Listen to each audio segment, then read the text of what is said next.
It's 8:58 a.m. in the morning, and you just got off a phone call. The phone call says you're going to Cuba and you want to take your Volkswagen there. However, that's 5 years in the future. That 5 years in the future is when Volkswagen can finally be on top again. But let's flash back to the present day. You receive another phone call, and this time it's not good. It's really negative. The fact of the matter is emissions, pollution, all that kind of stuff is happening within your firm. You've had so many recalls, and that scandal that's really festering and really growing in capacity has not really been treating Volkswagen sustainably. A 40% stock drop is not what you want to see. Hello, ladies and gentlemen, Mueller and shareholder board of Volkswagen. My name is Sam, and with my colleagues Ben, Fiona, and Susan from HSBC, we are here to present to you a crisis management and growth strategy that will allow Volkswagen to not only become the market leader in 5 years' time again, but to also address any concerns that customers, employees, and other investors have in relation to your product. So how exactly are we going to do that? Well, today we have outlined a structure for you. What we're going to do first is outline the key issues that are driving the destruction of Volkswagen as we see it right now. And we'll be splitting that up into problems that led up to the scandal and problems with the decision to react to the scandal. Finally, given all the issues and the analysis that we've done, we like to recommend one solid, comprehensive package for your firm to consider, which is an integrative crisis and contingency management strategy in order to put Volkswagen back on the forefront of the customer's minds. And again, we have 4 parts of our recommendation, but we believe that with our recommendation, your firm will be able to achieve that profitability target and growth strategy that will allow you to capture market dominance again. We've identified 3 key issues regarding the case. First off, leadership. Second, performance measurement. And lastly, governance structure. So in regards to leadership, what this means is that currently Volkswagen has very tough and demanding expectations on its employees and their performance. In addition, this insinuates a sense of fear on potentially what happens if they don't meet up to these expectations. Is there a high potential for dismissal? And in regards to performance measurement, initially Volkswagen was focused on affordability, providing the most affordable car to the German market. And right now, the internal management has 7 core performance indicators. So right now you see delivery, sales revenue, operating profit, operating return on sales, capital expenditure, net cash flow, and return on investment. But what the commonality is between all these indicators is that they're very heavily financially focused and very cost driven.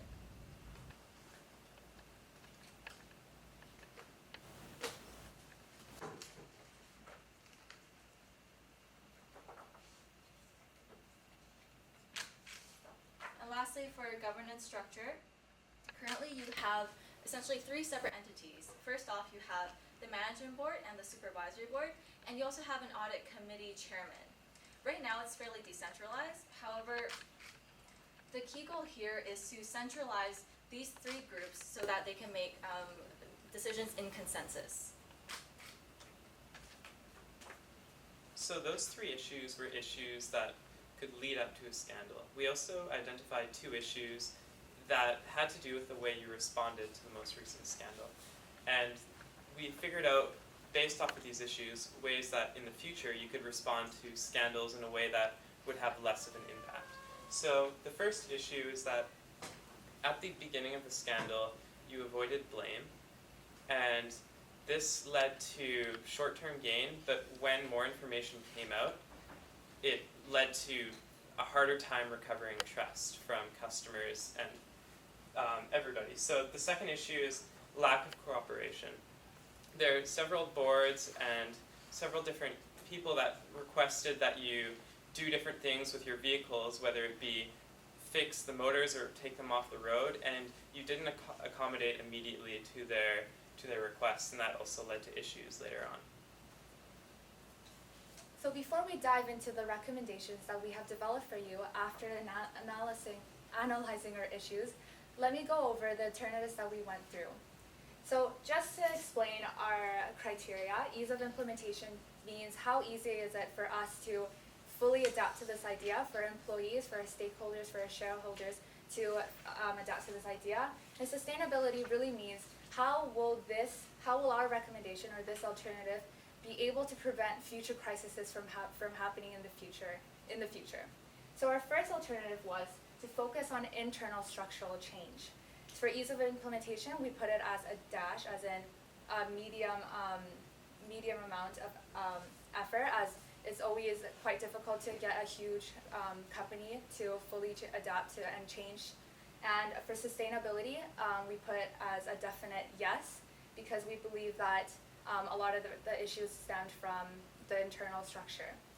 For a second recommendation or alternative, we thought of prioritizing external relations as PR, such as PR and customer service relations. So what that really means is to really project out to the public and to other external stakeholders about, and to really try to rebrand and revamp our reputation after the scandal has occurred. For ease of implementation, again, that's a dash. For sustainability, to prevent future crises, we put that as a no. And our second alternative is to explicitly comply to regulatory body demands to provide complete transparency when it comes to regulatory bodies like the US ECD and other organizations in the European Union. For ease of implementation, we put that as a dash. And for sustainability, we put that as a definite yes, because we believe that truly being able to be transparent to our customers and to the government and being able to provide products that are sustainable will be good for us in the long run. So knowing our analysis from what we decided here, we decided to break down our main recommendation by adopting alternative number 1 and alternative number 3. And what this involves is a 4-pronged strategy with an emphasis on crisis and contingency leadership.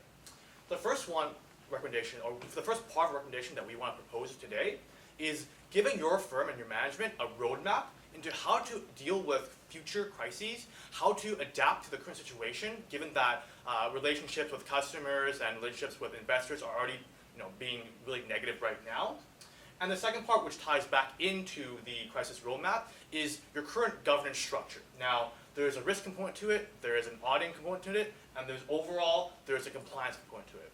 What we want to do right now, or today, is to combine those parts together to make sure that the accountability and the decision making that all different parties go through achieves quality management in a way where scandals are prevented right at the start, rather than really being pushed out throughout the pipeline and never being addressed. The goal of this part of our recommendation is to allow a proactive approach rather than a reactive approach.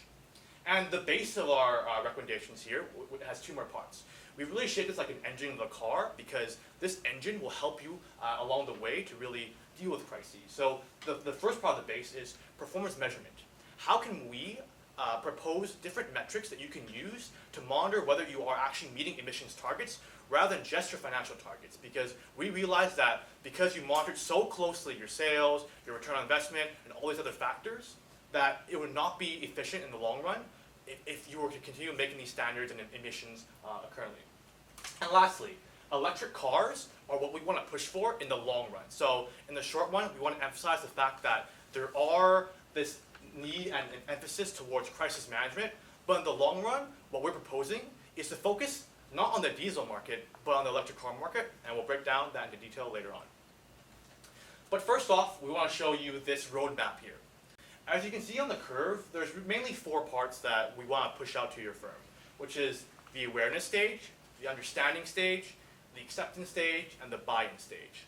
So what this represents is how you can communicate to your customers, your investors, and your employees about what's happening with Volkswagen and the best way that you can approach the situation. So right now, your current firm is at the awareness stage. Everyone is really aware of what this crisis is looking at and how it's going to negatively impact Volkswagen. As we said before, your stock price is down 40%, your sales revenue are stagnant, and your overall market share is declining. What that means is, going down the curve is the understanding stage. So the only way where your firm can bounce back from the crisis and communicate this effectively to your employees is if they understand the direction that your company is going through. So this could involve recommunicating the strategy moving forward. So we realize that your firm has a strategy 2018 plan moving forward, and you've already met your global growth targets, but having more of the emphasis on your local and regional customers is probably the best way to go about that. Secondly is a values jam. So this is bringing up all the employees in the organization and really setting up goals, targets, and values that your firm wants to hit in order to make sure that the investors understand that your firm is a global CSR-based company. And again, this involves a lot of communication, which will lead you into the acceptance stage and overall buy-in. But the main factor that we want to emphasize right now is that with all these activities and the way you're communicating to these investors or these other companies, the best way to do it will be emphasize the fact that you are making change and that you are having a proactive approach to solving these problems. So with our recommendation, and especially the first part, where we're looking to make the transition into your new structure and your new way of doing things as smooth as possible, we recommend that you create a manual for shareholders or stakeholders that will really help them understand the changes you're making. And 6 years ago, you made a similar manual or guide that was 25 pages long.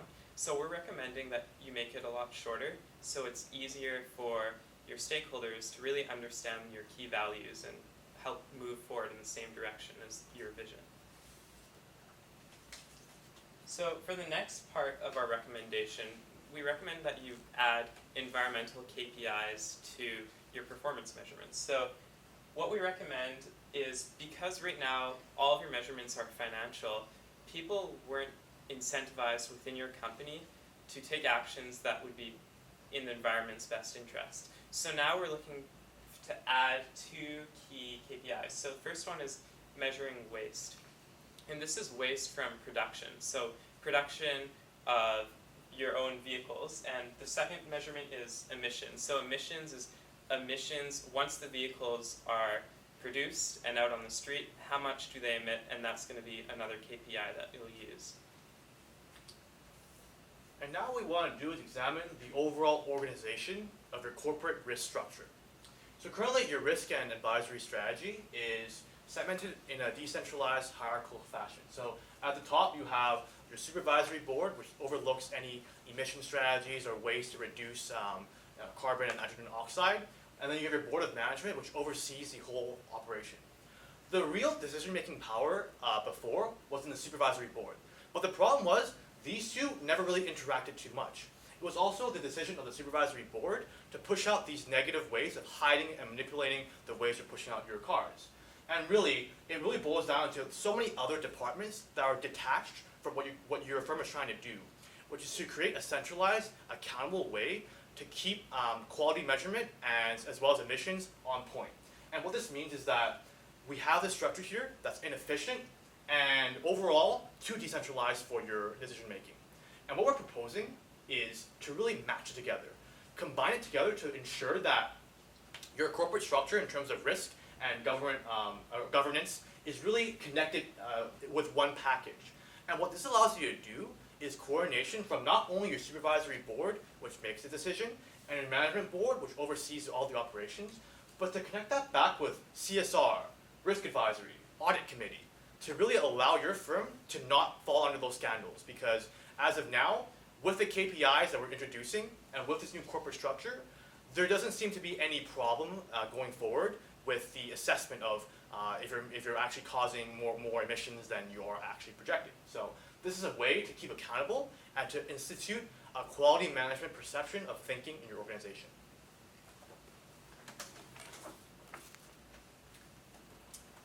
So now that we are able to create a structure that is that mitigates any risks of a crisis, we want to make sure that our company, Volkswagen, is profitable in the long run.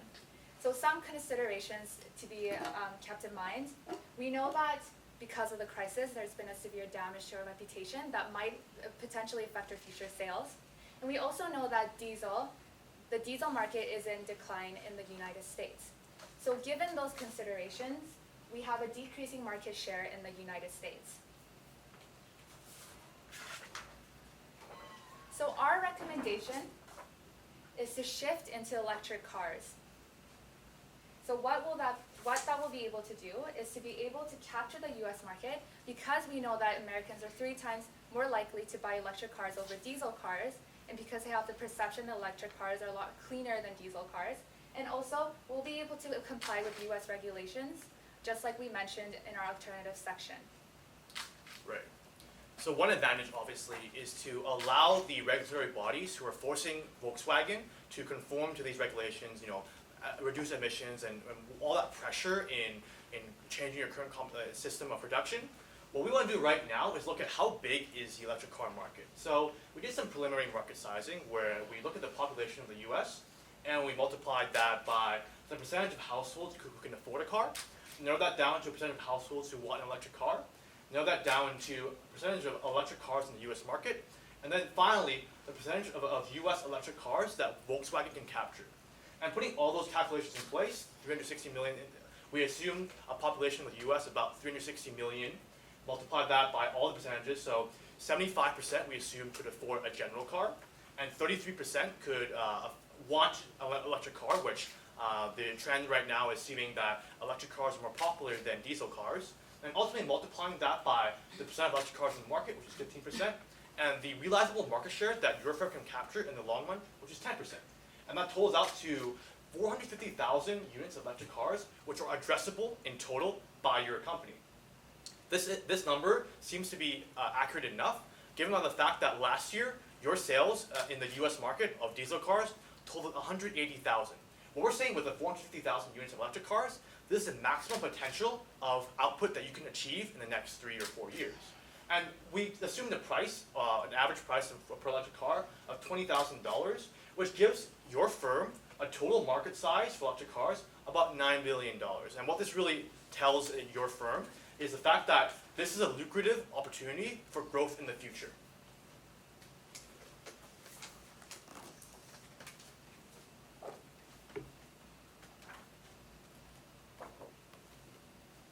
So here we have the timeline. Year 1, so beginning in our current time of February 2016, we want to begin with expanding the KPIs as given in our recommendation. We want to conduct a survey of employees to see how they truly feel about the management structure right now. And we also want to begin the change management as our recommendation stated. In the middle of year 1, we want to create the stakeholder manual so that we can explain the changes to our stakeholders. That's during year 2, and from year 2 onwards, we want to continue to evaluate to make sure that our recommendations are truly bringing the impact that it needs. Year 3, we want to move after the crisis is managed, move into the development and production of electric cars. And just to round off the performance measurement side of your company, you focus explicitly on financial metrics in the beginning, and you're still doing that. What we're recommending is, through this scorecard, look at 4 different types of key KPIs.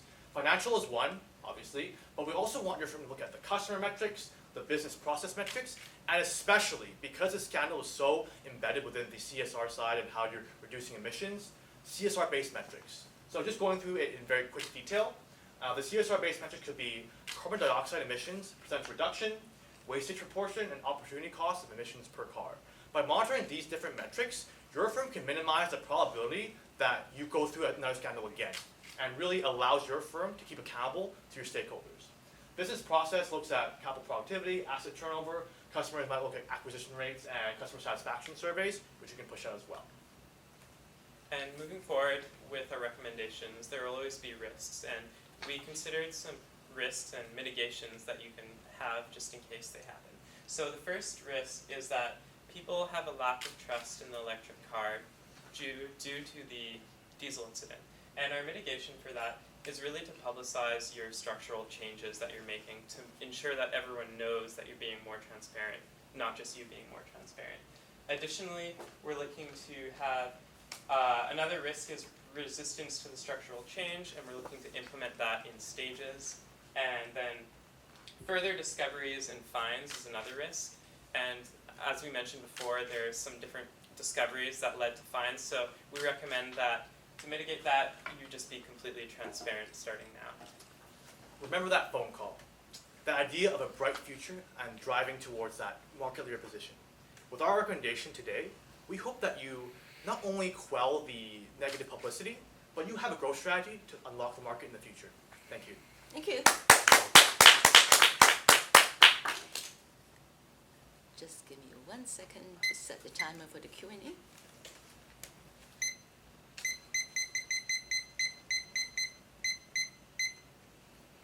Judges, you may start your questions. Very good job. I like you have very good sort of transition between presenter. Just talking about in terms of what you offer in terms of alternative, in terms of you focus in terms of the external relations. Do you ever consider in terms of all the ambassador, all the loyal Volkswagen customer? Have you considered them as something that you can use to actually help with their reputation?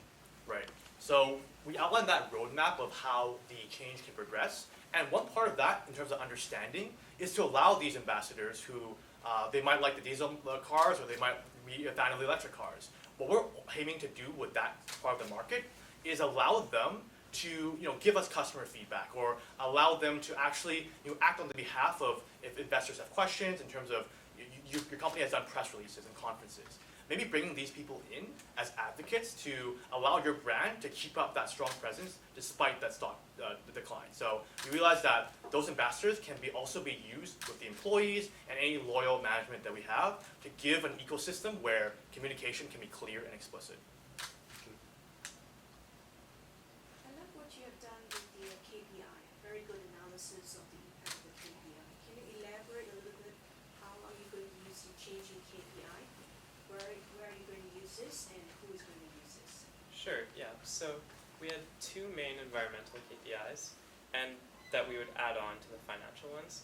And one of them is really focused on the production side and the other one is focused on how your vehicles operate and how they pollute once they're out in customers' hands. So the first one on the production side is solely focused on waste. So this is materials that go into the production process but don't come out in the final product. So essentially these are materials that are just added pollution. And the way to measure that would be looking at the change. So for different vehicles, the percentage reduction in change of the waste for those different processes and vehicles. So for example, if a certain car uses 10 ton or a couple, let's say 10 pounds of a certain material, then if you manage to, with that same process, reduce the usage of that material, let's say steel, to 8 pounds, then you've made a 20% reduction, and that's how that KPI would be represented. Maybe let me rephrase my question. Sure. So who will be using that KPI? Okay, so the KPI will be used specifically in different production facilities. So it'll be used by production managers, and then it'll be evaluated by the board and management, upper management at the top, that will be able to see these additional KPIs across different production facilities. Does that answer your question? Yes, Okay. this is part of it. I'm expecting more on who will be using that one. I see, would that be impacting the year-end bonus or the take-home pay? Right. Um, Oh, sure. Should I first? Yeah. Sure. Of course. So these KPIs are intended for people who are in, I guess, lower, not only lower management, upper management, and also junior employees. And these are things that are crucial to the company because we would like these to be assessed at the end of the year performance, so that these are the reasons, or these are their key motivators throughout the year, so that they know that to reduce their environmental impact and reduce their waste impact, they will receive at the end of the year a positive performance valuation.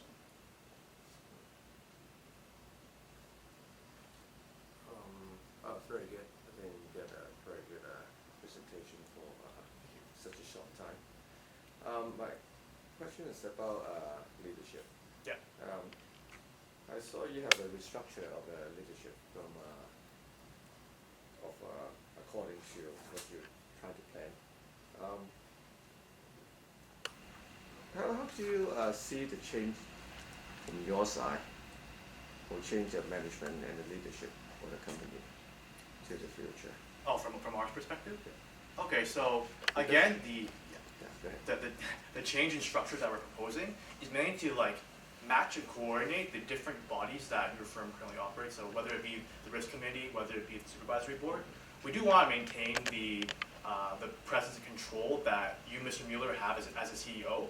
And the main driver or spearheading of this change would be in your hands, given a task team below that would tie together different parts of the organization in order to really push out this change. So in terms of leadership in the future, what we want to propose is, the culture you have right now is, if efficient, but it's too aggressive. So what we're hoping for is with this open collaboration, open coordination, then the leadership that in the future is going to guide Volkswagen to great success and market dominance is a collaborative effort and more decentralized, because you've already lowered the hierarchy as we speak, but we want to sort of make everything in a whole cohesive package in order to push out in the future. Sam, you mentioned about culture. Yes. And I certainly see a lot of coverage in cultures. Don't you think culture is a big part where we really fail, and that's the part that we need to focus on, and how to actually change our culture? Yeah, for sure. And what I want to emphasize right now is that culture, in terms of change, takes a long process, right? It has to be like the incremental steps of building trust, openness, transparency. And as of now, the culture is sort of taking a dive on the deep end because of the fact that scandals are questioning everyone's integrity and the way that your firm is dealing. So one way to actually slowly approach the change in culture is to allow these ambassadors, whether it be the customers and employees, to work with themselves openly. We've also recommended a values jam, and this is kind of like an event where all the different stakeholders come together and they would decide what do they value, what's the strategy of the company. And through this, all the employees can set targets based on management considerations as well as their own needs. And through this, we hope that it slowly changes the culture towards less of an aggressive approach, but more of a collaborative and supportive environment where even in a production-based industry, that this can push you towards. So it's a slow, gradual change that is embedded within all parts of our recommendation. Thank you. You also mentioned there's a manual for stakeholder, which comes in at the second part in your timeline. Isn't it communication should be the first thing you address?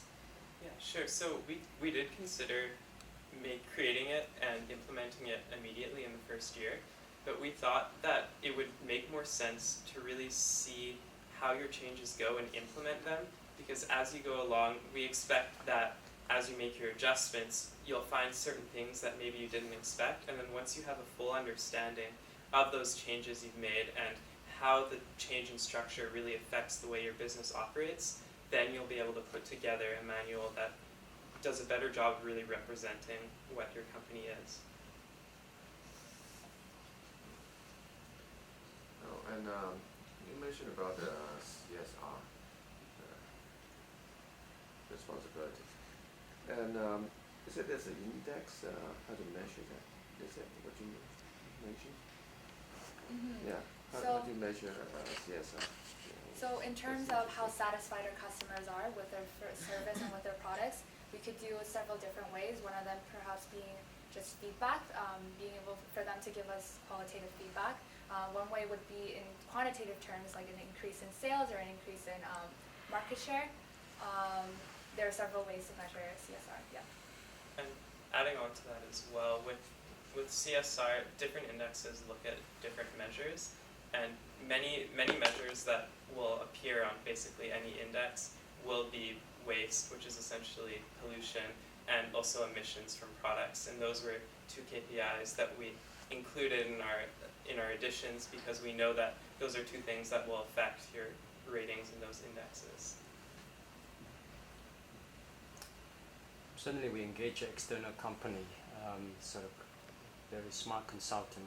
One thing that I'm really curious about is we got so many brains in our in our sort of weaponry. So I was thinking that we such a huge damage to Volkswagen. Have you ever think about dropping this brand and then we just sort of focus on other brands that we have, which is just as good?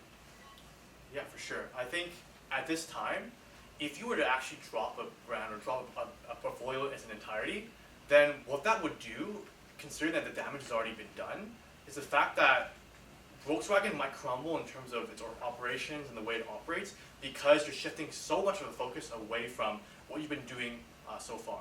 You were the market leader at one point in your entire industry sort of push out. And what we want to do right now is say, we can take the Volkswagen brand into a different direction, electric cars.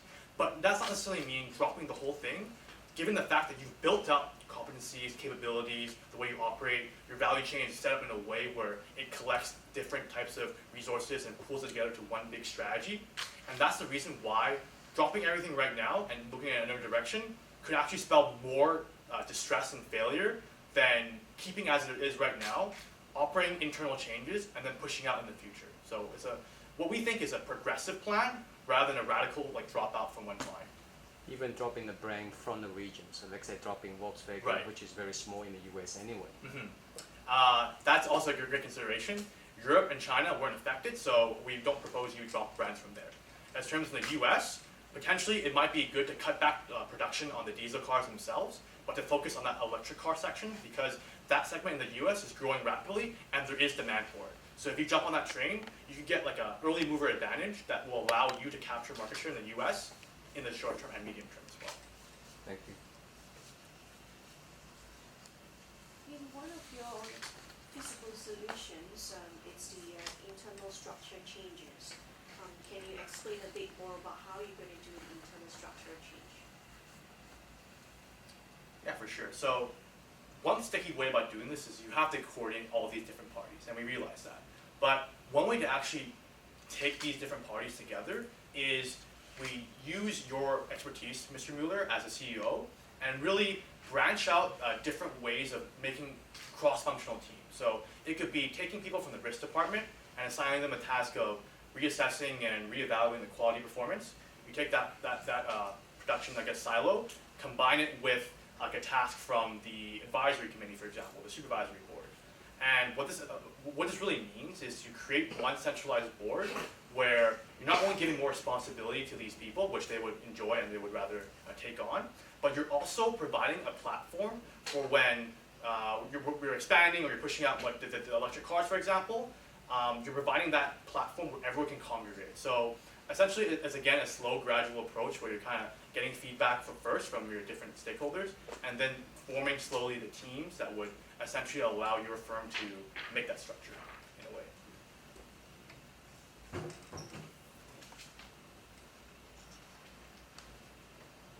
We have 3 more minutes. We A don't little have bit to- less than 3 minutes. We don't have to use that all the time. Okay, no, okay. That's it? Yep. No more questions? Good. Thank you very much, Tim, Thank you. and thank you very much.